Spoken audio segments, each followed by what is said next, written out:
Welcome back to Michelangelo, Ray. Still doing this voice. Don't know why.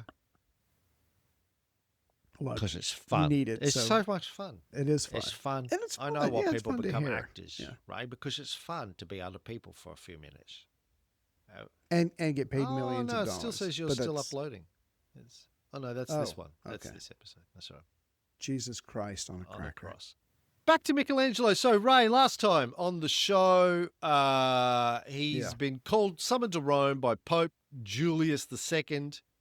The He's deuce. going to build some massive fucking tomb for Julius. It's Then he goes gonna to be Carrara huge. for 6 months to look for marble. Then, when he gets back to Rome early in 1506, they discover the Laocoon sculpture, famous Greek sculpture written about by Pliny.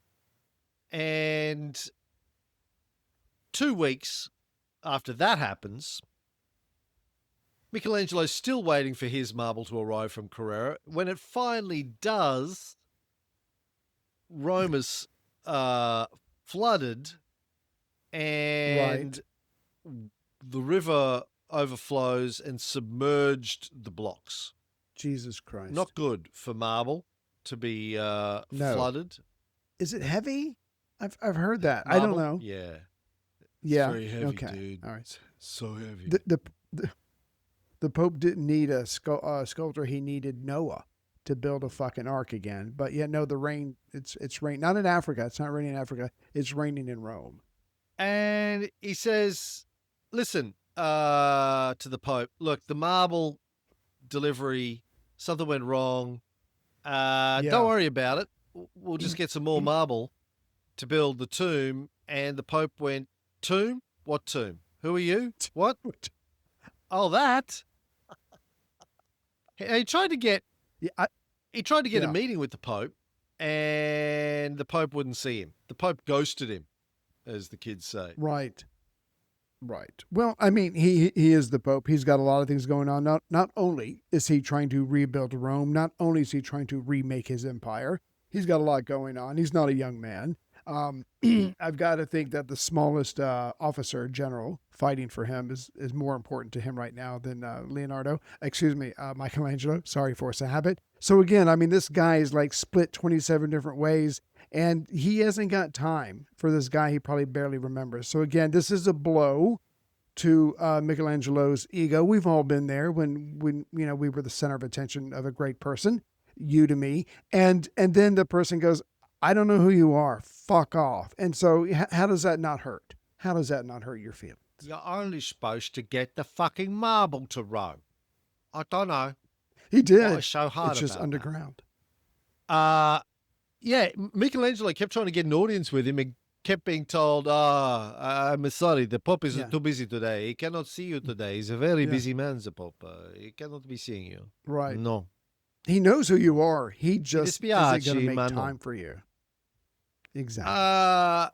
So Michelangelo gives up and he goes, you know what? Fuck all y'all. And he goes back to Florence in April 1506.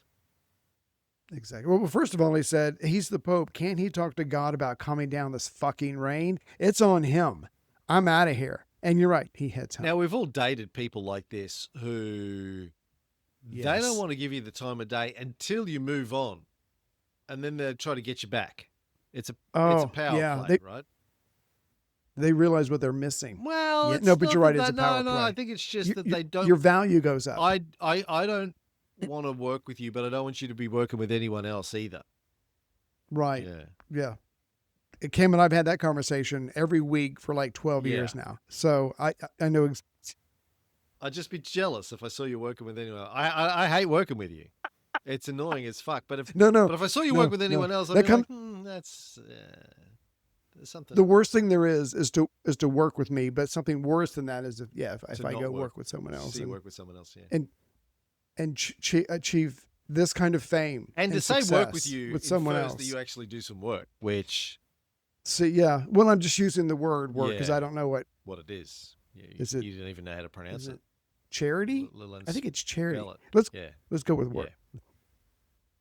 So the Pope gets pissed off that Michelangelo has left, and he orders da Sangalo to write to Michelangelo and demand that he return immediately.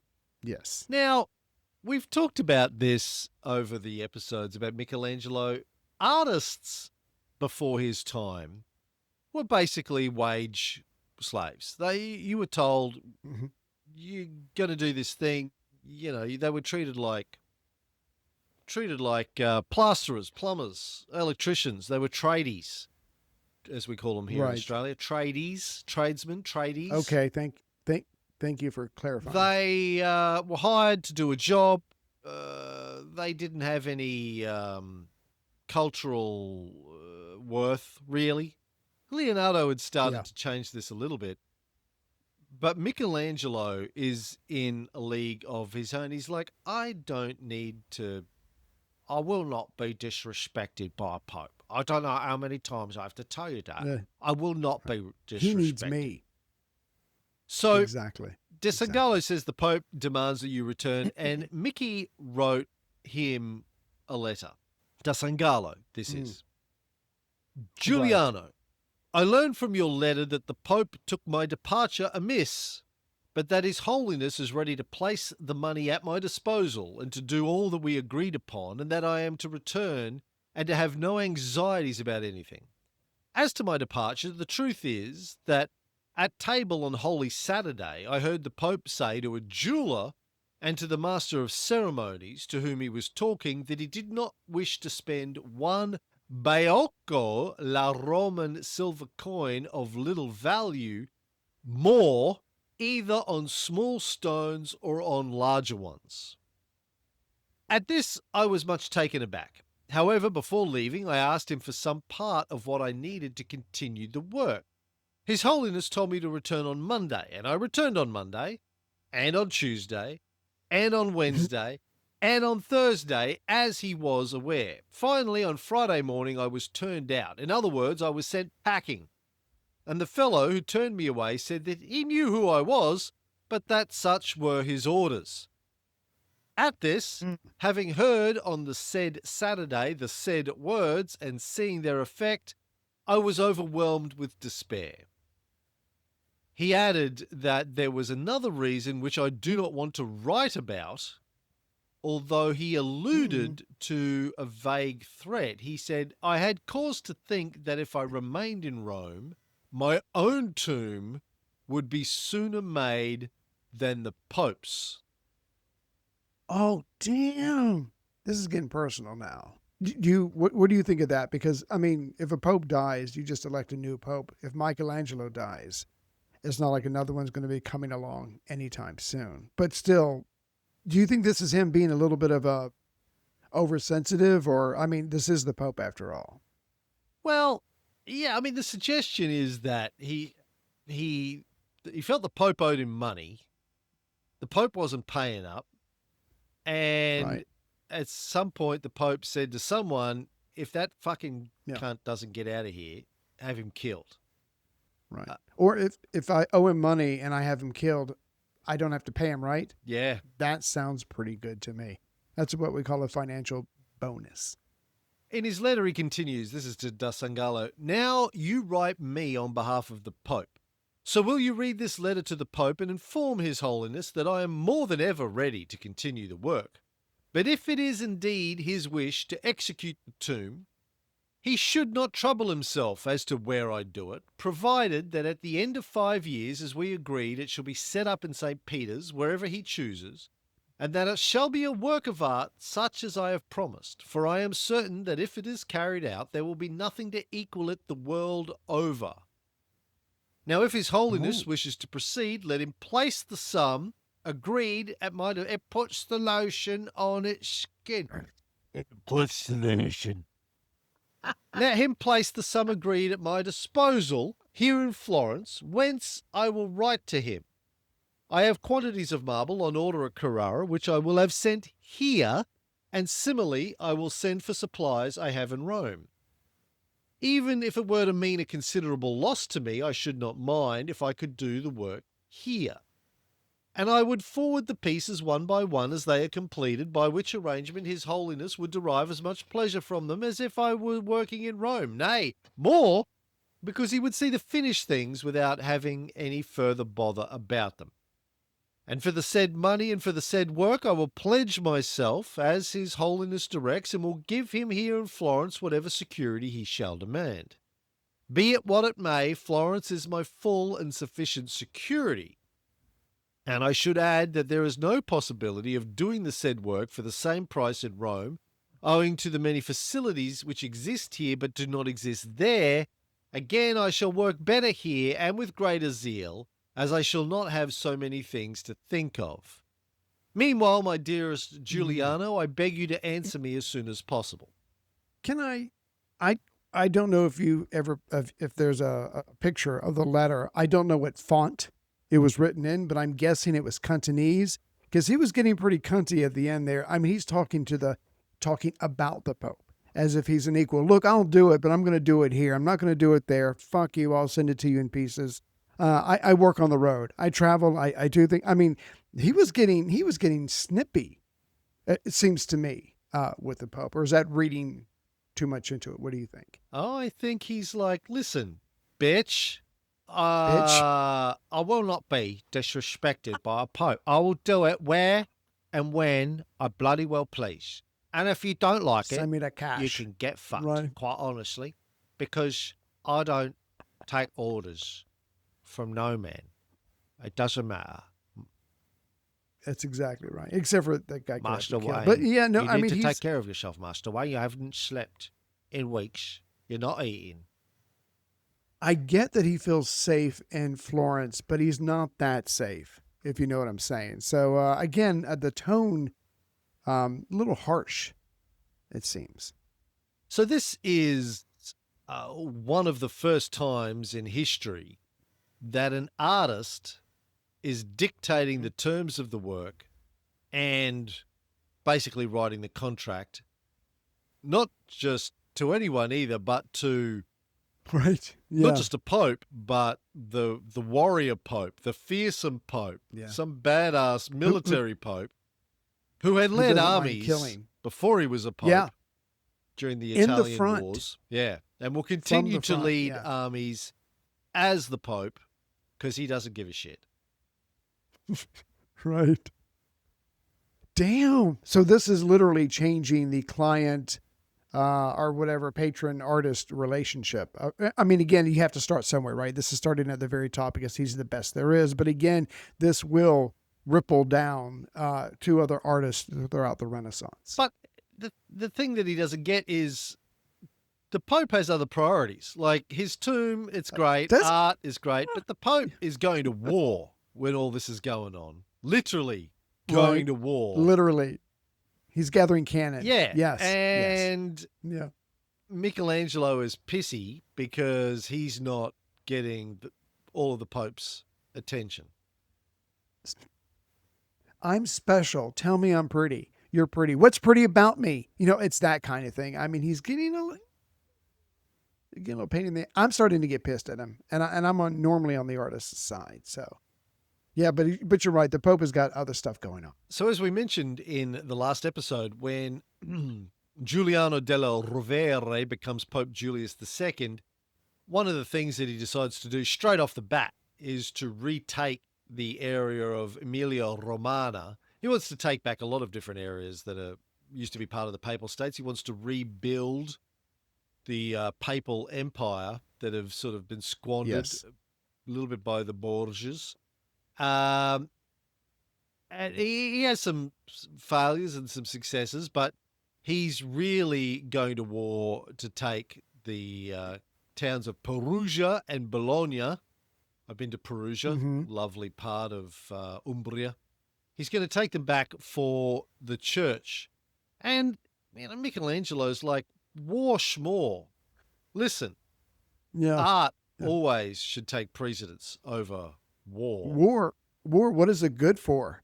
You know, I think he came up with that at that moment. Yeah. Art is forever, you know. So choose wisely, Pope Dick. And it may have been the case that the Borgias had squandered so much of the papal wealth that Michelangelo was struggling to get paid by Julius because Julius was short of cash. He's busy building up a war chest. He doesn't have time to spend money on more marble. You fucked up the first marble. Don't give me any excuses about, rain and floods and wet. Not my problem. Right. Your job is to get the fucking marble to Rome and build the thing. I'm a results kind of pope. And right now you don't have any results for me to look at. So that's on you. Later on in life, Michelangelo wrote a poem where he mentions that war sort of displaces art. He said, "Here they make helmets and swords from chalices, and by the handful sell the blood of Christ. His cross and thorns are made into lances and shields." Yeah, he's learning. He's growing up, and he's learning a harsh lesson. Art is nice, but war is the game of kings and popes, and that's what the Pope is playing right now. So the Pope gets his letter and is like, "Fuck this! I'm not negotiating with an artist." So he issues a papal demand that Michelangelo returns. Well, I mean, it's a matter of face. How's it going to look if a Pope is negotiating with a tradesman? Like, hey, whoa, listen, I may have told you that I respected you, but that I'd love you in the morning. But listen, seriously, do you know who I am? I will, up to the hilt, I will run a sword through your face up to the fucking hilt. I don't want to. I would have to. Because you're right, it's the look of the thing. And he's fighting right now, so he needs to be respected. He demands in a papal brief that Michelangelo returns to Rome. Michelangelo gets the piece of paper, drops his pants, wipes his ass with it, and then feeds it to one of his slaves. He's like, "Right, I'm not. I will not be disrespected by a Pope. In my own home." Yeah. Right. Yeah. So apparently there's a suggestion. Remember a few episodes ago we said that he got an offer from the Sultan of Turkey to go to Constantinople to build a bridge. Oh, that's right. For some engineering. Yeah. He's like, there's a suggestion he thought he might do that, but he thought it's a long trip, and B, the Pope's already pissed off. If I go and take a job with the infidels, that's probably not going to go down well. No. That's purgatory. At the best, the most I could hope for is purgatory. So meanwhile, back to Pope Julie. He is personally leading an army to take back Perugia and Bologna. They had been two papal cities, part of the papal states, had been lost to two condottieri / despots, Gian Paolo Baglioni and Giovanni Bentivoglio. Right. And the second family that you mentioned, they had been in Bologna since 1323, and they had ruled it on and off since 1401. So they think it's theirs. The Pope wants it back. This has to be decided on the battlefield. Yeah, the Bentivoglios were a noble family that apparently this current guy, Giovanni II Bentivoglio, a bit like Augustus, had no formal position, but was just known as the first citizen of the city. I like that. Hey, I don't have to yell, but people listen to me. Yeah. Now, fun fact about Bologna, Ray. Bologna is the home of the famous Bolognese sauce. Okay. A meat-based pasta sauce. You ever heard of spaghetti bolognese, Ray? Do they have that in Virginia? There's a very good Italian restaurant in Richmond called Mama Cuccia's that the food there was so good many years ago. Heather and I went there and the food was so good. We switched our honeymoon from Scotland to Rome, Italy, because we wanted more of that. And we've had that there. So damn good. Well, fun fact is that in Bologna, you don't put pasta with your bolognese sauce. That's right. Yeah, that's considered weird. Yeah, you wouldn't. Why would you mix those two things together? In Bologna, That is so they strange. call it ragu, or in Italy in general, I think that sauce is called ragu, and is different from how it gets served in the West. Um, in Bologna, it's served with tagliatelle, not with spaghetti. You can pasta. It's a tagliatelle. It's more of a thick, stripped. There's a great restaurant actually in Brisbane. Not Mm-hmm. sure if it's still around. Chrissy and I used to go there years ago, where they served the tagliatelle ragu, made with, I think, Nice. rabbit, maybe a rabbit ragu. I'm thinking. Anyway, it was pretty good, Now I'm hungry. but not with spaghetti. Spaghetti would be odd. You could have it with tagliatelle, but not spaghetti. Ragu, That's how I have my another rabbits. fun fact, Right? is actually French, as you would think, the word ragu, and was probably Right. brought to Italy by Napoleon when Of he course. invaded Italy He- in 1796, Every 1798. everything goes back to Yeah. Napoleon. I think you established So that we on your said in the last podcast. episode that he took the La Couronne sculpture back to France. And- He's like, and I brought bring food." you ragu forever. Bologna is going to be associated with spaghetti bolognese, which I am bringing you as a gift. In return, I'm going to take us a machete. That's fair. That's fair. Yeah. Because we still, on the grocery stores all over America, you can buy the brand ragu. So, Right. yeah. Thank you very much, Napoleon. Napoleon's ragu. Is that what it's called? Should be called that. Napoleon. It should be called that. It should. The other guy, the guy that was ruling Perugia, was Baglioni. He was a condottiero who had worked at various times for Florence and the Papal States, and had recently said, you know what? It's Father's Day. I'm going to get myself a gift. What I've always wanted. What do you get for the man who has everything? A city of his own. So Yes. he took Yes. Perugia, and apparently when the Pope said I want it back, he just went, okay, ask nicely and you can have it. Didn't put up much of a fight. Oh, okay. Yeah. He understood. So the Pope has his military campaign. It succeeds. He gets everything that he wants. And then he attempts to get Michelangelo again to return to Rome. And again, Michelangelo's like, I don't think so. I think I don't feel Right. safe going back to Rome. Yeah. I have to tell you, Yeah. I don't feel safe. I don't feel that my body is sacrosanct. Like the old Roman consuls, I feel like you might do me harm. So can you give me a guarantee? And the Pope goes, I shouldn't have to. What I gave you was an order. Now get your scrawny ass up here.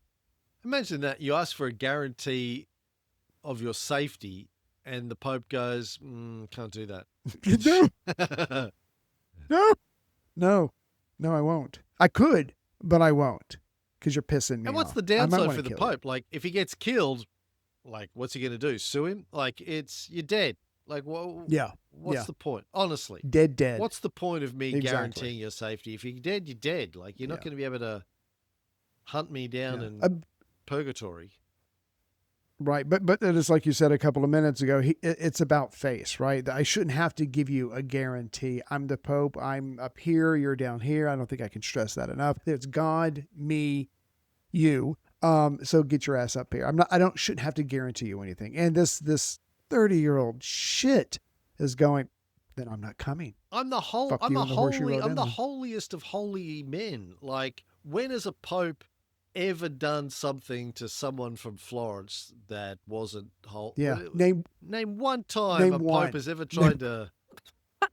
What about Lorenzo Say, Giuliano de Medici? kill somebody. And, Okay, like, apart from that, okay, name two. Yeah. Name two. Savonarola. Okay, Okay. name three. Yeah. Yeah. You're missing the point. You're missing that the was fucking then. point. Those my were son. different times, Yeah. different popes. These are new times. These are happening times. Yeah. Trust me. Finally, the Pope gets sick of this and he sends a letter to Soderini, the Here we Signoria go. of Florence, the dictator, effectively. Yeah. Elected Right. dictator of Florence. and begs him to kick Michelangelo out of the city and force him to come back to Rome. Oh, that's a good move. I don't know what you would call that in chess, but that's a pretty good move. Okay, you're not going to come to me? Fine, you can't stay in Florence. That's impressive. Now, Soderini knows something about dealing with artists because he's the boss of Florence. Like, you don't get to be the big dog in Florence without knowing a thing or two about cupping an artist's balls. He's like, listen. Right. You can't throw a rock without hitting an artist here. So he knows. I had to learn this the hard way with you. Like, I thought that I would motivate you by insulting you. Turns out that wasn't. No. Got me nowhere. Because you quit. When you're a bubble boy, right? You grow up just oversensitive. People laughing at you, kids laughing at you in the street. Dogs bark at you as you halt by them. And then laugh when you wet yourself. Yeah. I've heard. Turns out I don't you know. have no shame. Like Donald Trump, no shame. Nope. There's no way to shame you into doing anything. Call you lazy, call you useless, call you stupid, call you dumb, call you short. Yeah. Have a 12-year running gag that your wife's fucking a black man. That you have sex with farm animals. Nothing sticks with this guy. Nothing works. It's like he doesn't. The only thing that works is cupping his balls. And yes, gently. Soderini and warm up your hands realizes first. He needs to cup Michelangelo's balls. That he's a sensitive artist. He needs to feel appreciated. He needs to feel loved if you want him to do something. He needs to be led with the carrot and not a stick. I learned that when I lead you with a carrot, it's actually an anal butt plug. My choice. Shaped like a carrot. Yeah. Right. You don't, I'm a vegetarian. Yeah, well, no, you're a meatitarian. You don't eat carrots. You just insert them. Anyway. He writes a letter of recommendation to two of the Pope's advisors, two cardinals, including his own brother, Cardinal Francesco Soderini. Right. And he sends these letters with Michelangelo. The bearer will be Michelangelo the sculptor, whom we send to please and satisfy his holiness. We certify that he is an excellent young man and in his own art without peer. In Italy, perhaps in the universe. Ooh, that's how you do it. It would be impossible to recommend him more highly. I like the idea that Soderini's writing the letter and Michelangelo's looking over his shoulder. He goes, his art is without peer in Italy. And Michelangelo's like, really? You're going to do me like that? But universe. Right. Italy? Come on. He goes, okay, well, how about in all of Europe? He goes, well, come on. Okay, the world? You can do better. Keep going. The known world? The solar system? Wider. Come on. Bigger. Yeah. Galaxy? Bigger. Come on. Why are you fucking doing me like that? I will not be disrespected like that. There is only one thing that you can say, and that is... Yeah. Yes. The universe. Soderini wrote, some people say he's the greatest artist, maybe in the world, maybe in the universe. I don't know. I've heard it said. Yeah. So it must be true. Soderini continues, his nature is such that he requires to be drawn out by kindness and encouragement. But if love is shown him and he is well treated, he will accomplish things that will make the whole world wonder. That's a valuable lesson, Cam. I'm in general. I'm just saying. Some wise words. Yeah. So kiss his ass. Sorry. It will be a wonderful world. So towards the end of November 1506, he's been out. He left Rome in April 1506, May, June, July, August, September, October, November. 7 months later, Yeah. What the fuck's he been doing in Florence? He cancelled his Wiping commissions. Pope's letters with his ass. On You his think ass. that he Right, cancelled right, those sorry. commissions? Do you think people were in Florence were like, all right, so you going to get back to that thing you said you were going to do? No. I don't know. I'm not feeling it now. See, once I turn away from a piece of art, I can't go back. I can't go back. It's not who I am, and I've turned away. So, November 1506, he leaves, not for Rome, but for Bologna. Now, he'd been, I think he was in Bologna before because that's where the Medici went after they got kicked out of Florence. Yes. They went to Bologna. That's where he was before he So he went knows to how to Rome get there. first. Yeah. And that's where the Pope still is. So he's finished his campaign in Bologna. Michelangelo's heading back to Bologna.